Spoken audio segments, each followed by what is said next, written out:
Hey, it's Jeff Zito, and thanks for checking out yet another episode of the Celebrity Jobber Podcast, streaming on Apple Podcasts, Spotify, or wherever you listen to your podcasts. Past episodes are up on celebrityjobber.com. It's pretty much a podcast, and we try to dig a little deeper and find out what celebrities were doing before they were famous. Maybe they had just, like a regular job, or maybe they were, going to college to pursue another path, and then boom, they get their big break, and stardom happens.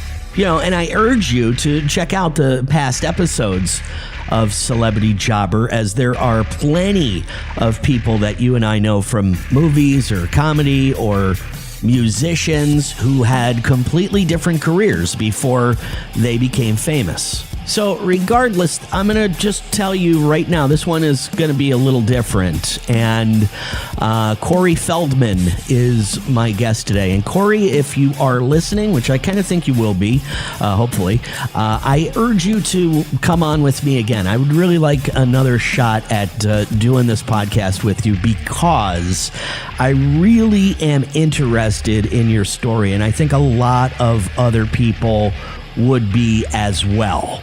Okay, so what I've pretty much researched about Corey Feldman was when he was 3 years old, he started working in commercials, and he basically says it was like slave labor. He grew up in California, his mother a former Playboy waitress. Seems like his parents were pretty strict with him, a lot of physical discipline. And when Corey was in his mid-teens, he won emancipation from his parents, as he alleged that they took around $1 million in earnings from his acting. So you kind of see where this is going, right? Regardless, this guy has been through a lot. The stories of sexual abuse as a child actor, the whole thing with Corey Haim, he gets into drugs, things that are very common for child actors, but this guy's been through a lot, and he's bitter. I think Corey Feldman is a pretty nice guy, but I think he just wants to be loved. I think his role of Teddy Duchamp in Stand By Me should earn him an Academy Award at 13 years old. That's how brilliant I think he was as a child actor. A true artist, Corey Feldman, into music these days, and he's about to tell us all about it. Strap in. Corey Feldman is my guest this week on Celebrity Jobber. The Celebrity Jobber Podcast with Jeff Zito. If you like what you hear, please subscribe. What if these celebrities weren't famous? What would they have become? What was their first job? We're about to find out. I'm so glad I got a opportunity to chat with you. No problem, man. No problem. Well, good to talk to you, buddy. Yeah, man. I guess I want to start off by saying, I've already listened to the song, The Joke, and I've already just watched a little bit of the video. I guess you get it as far as being an artist, music, whether it's acting, whatever it is, you really understand the art. Very catchy song, and kind of funny, kind of humorous, but a little, is it a little autobiographical as far as I read into stuff a lot, so I was reading. No, this has nothing to do with me. This is just completely random kind of, being a poet and observing life and some people's experiences. No, I'm just totally joking. Of course it's about me. That's funny, though. You had me. Well, good. I'm glad. Still something's working, even at this hour. Listen, you gotta realize that you can only take so many slings and arrows, before eventually you go, okay, you know what? I'm gonna comment on this. I'm going to give my, commentary on life, because that's what I do. That's what all writers are supposed to do. We're supposed to comment on the life that we observe, and that's what I do. I listened to the song at first, and I was just like, man, I think Corey is is mad. I think he's bitter.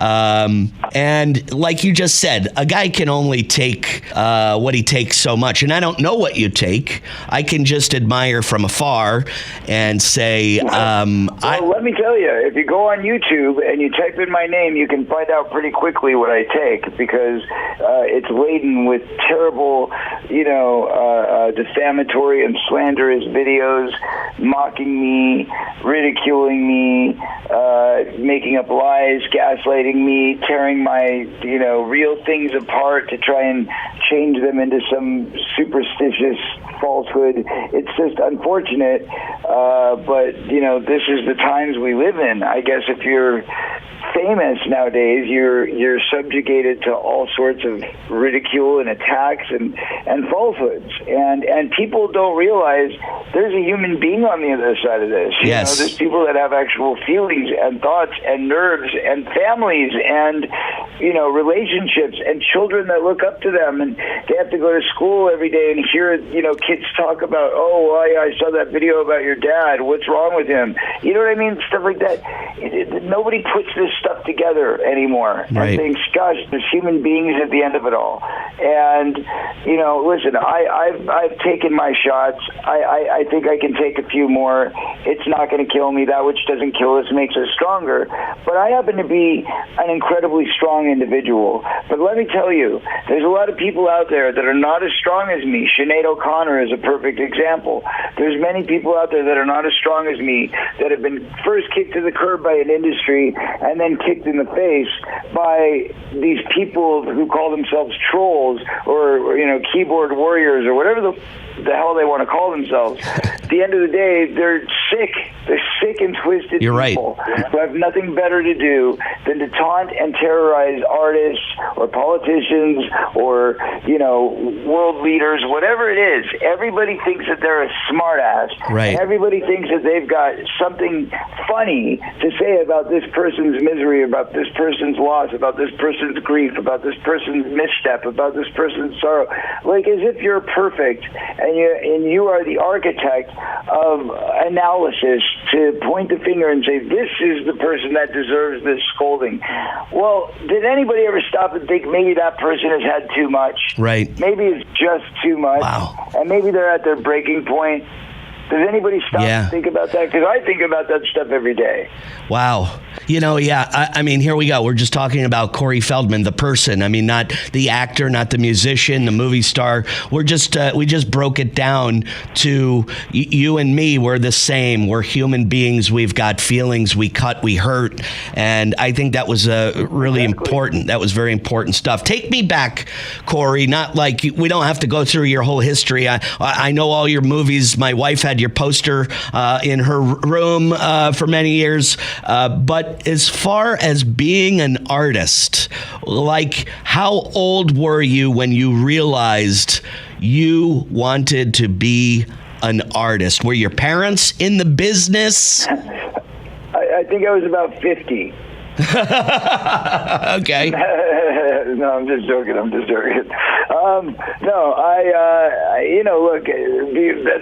that's a big threshold to cross. Okay. Obviously, when you're a 3-year-old kid, you're not thinking that you're an artist. You're not thinking that you're in a career. You're not thinking what a great job. You're thinking, oh, my mom wants me to do this, or my dad wants me to do that, and that's it.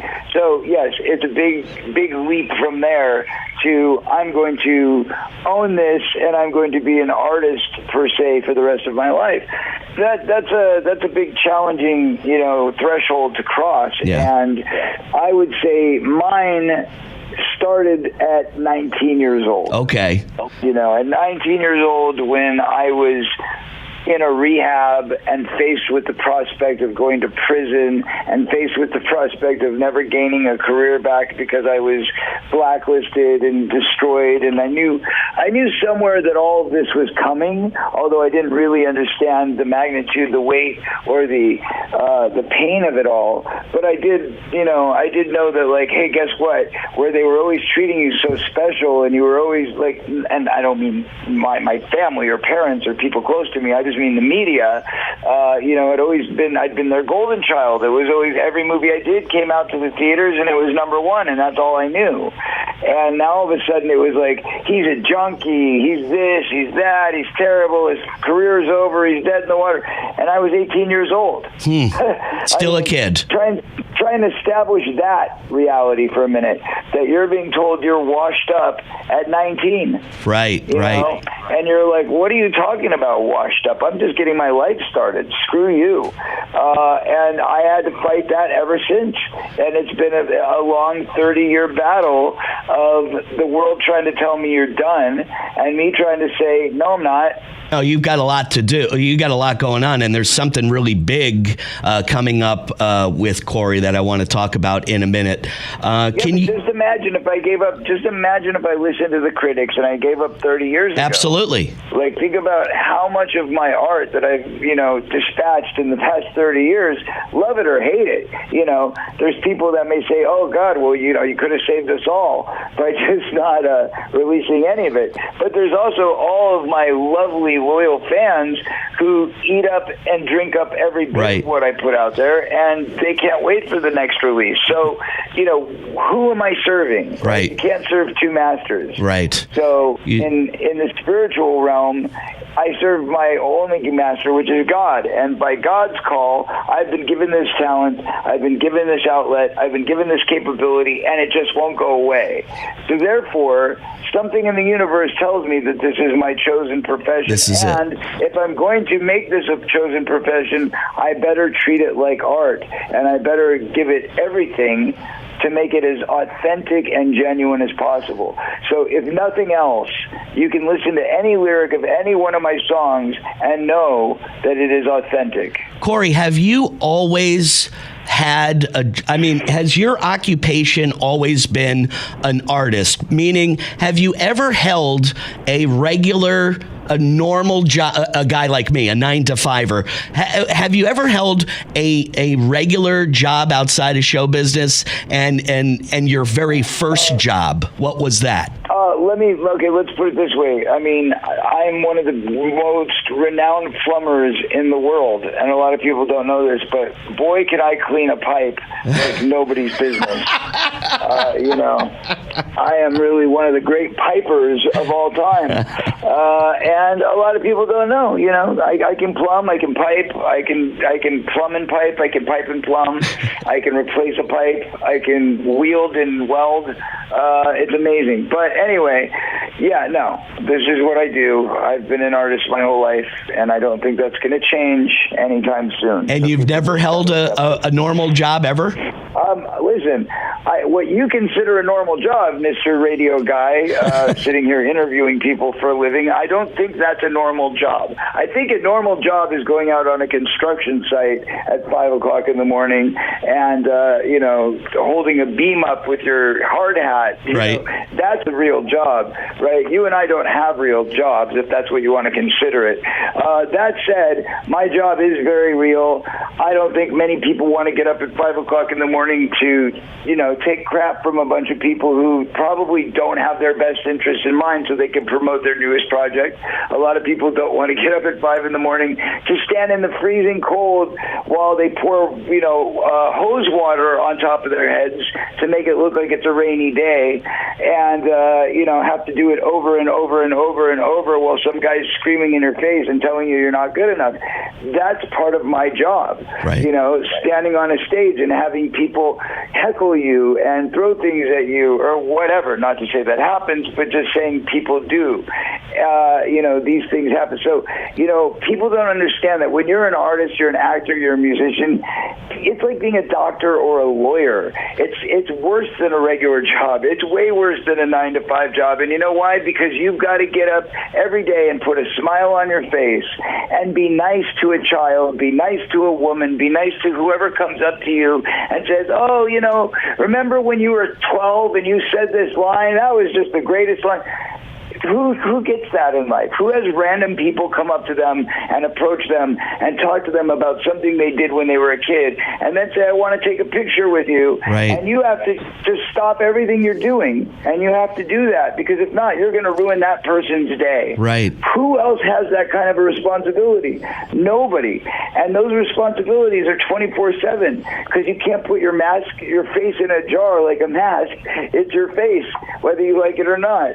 So therefore, when you walk out of the house, it doesn't matter what hour, it doesn't matter where you are, it doesn't matter what city, all over the world, the same response is going to happen from people, and you've got to be ready to deal with it. And you've got to be in a good mood, and you can't crack, and you can't be depressed, and you can't be mad, because guess what? If you do, somebody's going to capture it on their phone and put it on TMZ. Man.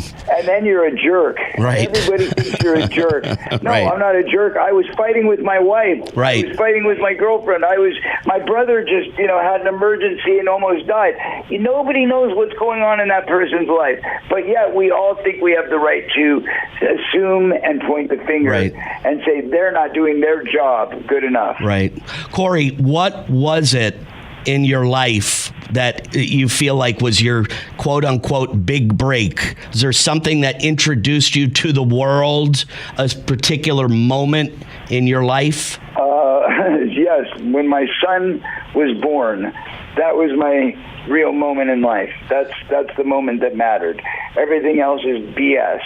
But the moment that my kid was born, we went through an emergency.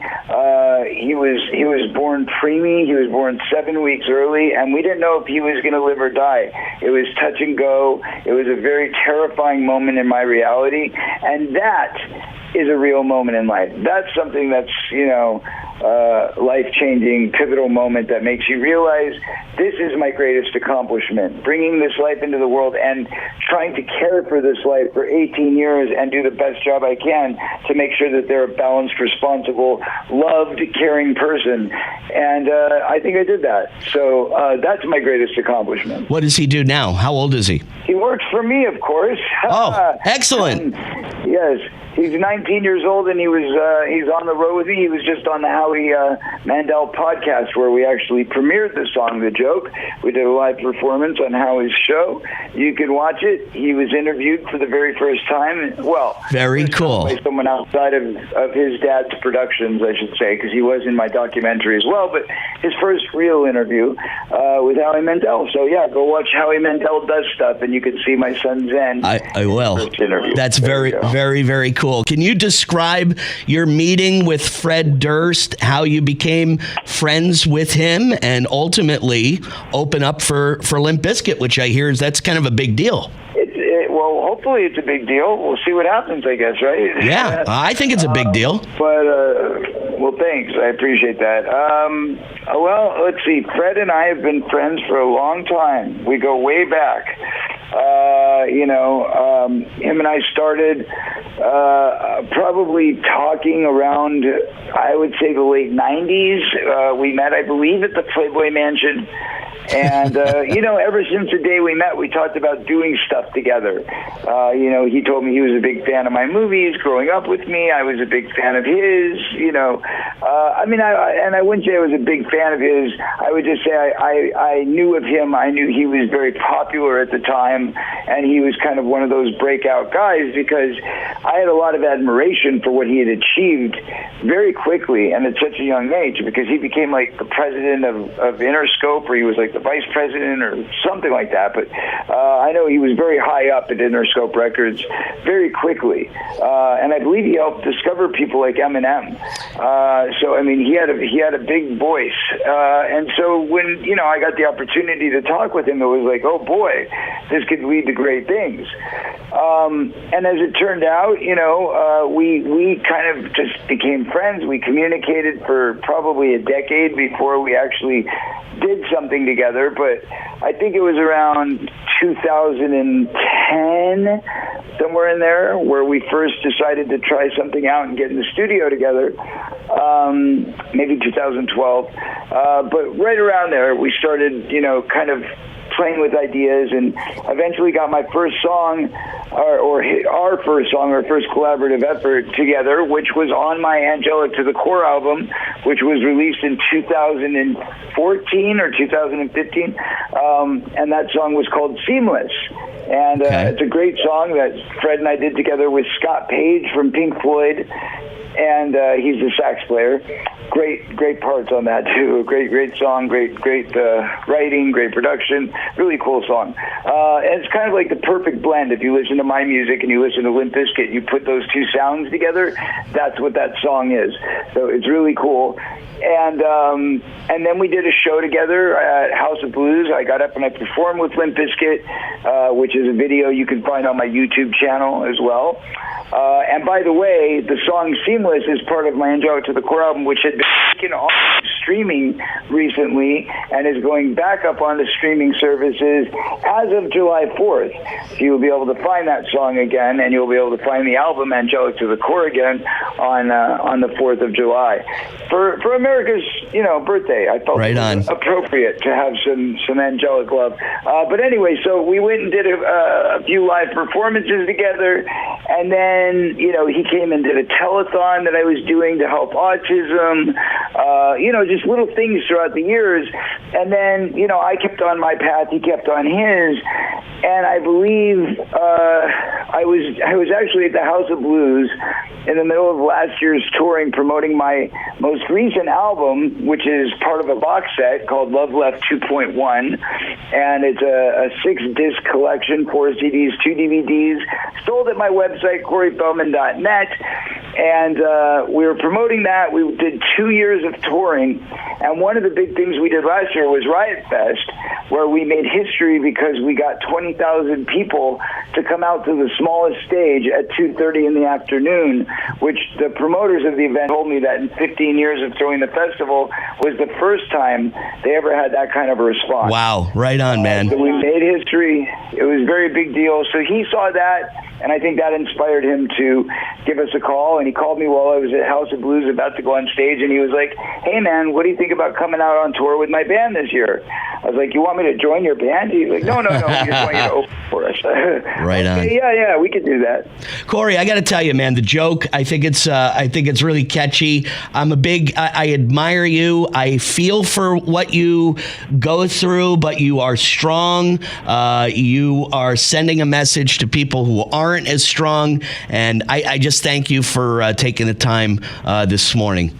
Thank you. I appreciate that. And speaking of strong, I got to ask you, are you friends with, related to Joe Zito? No, no, I'm not. No relation. Joseph Zito directed Friday the 13th, the final chapter. So, oh, wow. There's a lot of Zitos I've met in my life. Yeah. Wow, right on. Well, it was a pleasure. Hopefully this one didn't disappoint you. It was a pleasure speaking with you.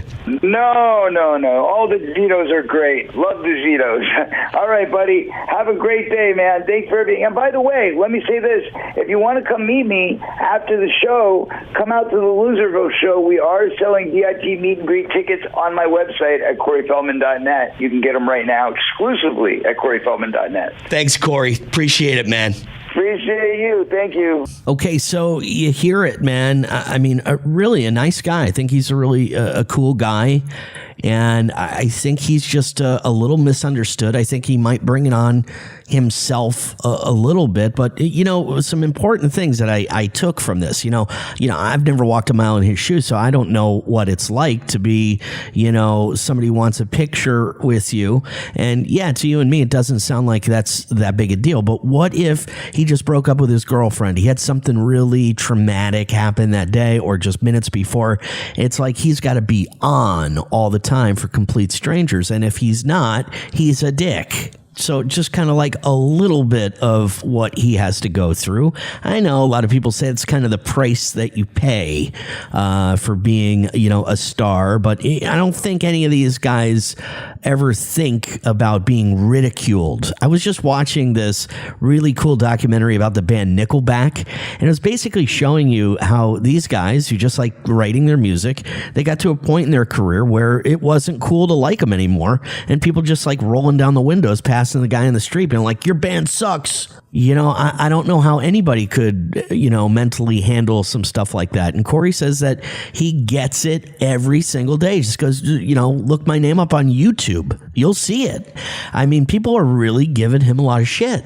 And he goes out there, he takes it, but he's a human being. And he said those words hurt. And it's kind of like when we were talking about his song, The Circus, and it was a little jokey sounding if you listen to it, but you can hear he's bitter.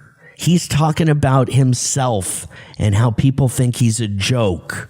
He's on a tour with Limp Bizkit right now. It's called Loserville. But I kind of feel bad because I think the guy is a little misunderstood and he's just trying to put stuff out that his fans love and continue making a career. He did voluntarily speak of being 18 years old, being a junkie, going to rehab, going to prison, being washed up. I think Hollywood does, kind of eat you up and spit you out. He's been through a lot. So maybe you kind of see where he's coming from. I don't know what kind of job he ever had. Maybe he was always an actor since the age of 3. Maybe that's the only job he's ever had. His big break, I could assume, one of the movies, Mouth and the Goonies, Teddy Duchamp, Stand By Me, Friday the 13th. He had that big run with Corey Haim in the 80s. The two Coreys, they were inseparable, very popular. Corey Feldman and Michael Jackson, that whole friendship. I really hope I get another opportunity to talk to Corey Feldman about all this stuff. And I just hope the guy's happy. I think he deserves that. So anyway, thank you once again for listening to the Celebrity Jobber podcast, plus the YouTube channel, which is youtube.com/the@celebrity jobber, Instagram, celebrity jobber _podcast. Please subscribe. Would love a 5-star rating and leave a review. Once again, Apple Podcasts, Spotify, or wherever you listen to podcasts. Even though I didn't get a lot out of Corey Feldman, I really, really appreciate his time, and I really appreciate his honesty about kind of what he's going through. So I thought it was pretty cool. Thanks again for listening. Until next week, we'll see you then. I'm Jeff Zito.